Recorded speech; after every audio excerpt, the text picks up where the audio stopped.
بسم اللہ الرحمن الرحیم۔ السلام علیکم ورحمۃ اللہ وبرکاتہ۔ رسول اللہ صلی اللہ علیہ وآلہ وسلم نے ارشاد فرمایا، قیامت کی نشانیوں میں سے ہے کہ مال کی بہت کثرت ہو جائے گی، تجارت عام ہو جائے گی، جہالت کا دورہ ہوگا۔ ایک آدمی مال فروخت کرے گا مگر کہے گا، ٹھہرو میں فلاں قبیلے کے تاجر سے مشورہ کر لوں، اور پھر ایک بڑی آبادی میں لکھنے والا کاتب کو تلاش کیا جائے گا مگر وہ نہیں مل سکے گا۔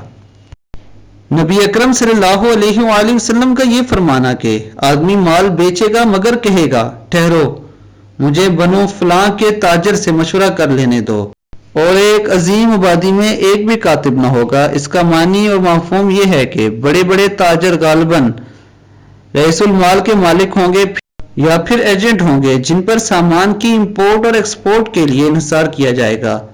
شاید انہی لوگوں کا بازار پر کنٹرول ہوگا اور یہی لوگ اپنی مرضی کے نرخ مقرر کریں گے۔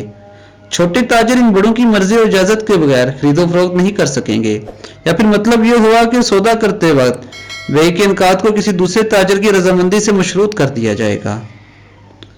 دوستو، اللہ تعالی ہمیں دین اسلام کے مطابق زندگی گزارنے کی توفیق عطا فرمائے اور ہمیں قیامت کے فتنوں سے محفوظ رکھے۔ السلام علیکم ورحمۃ اللہ وبرکاتہ۔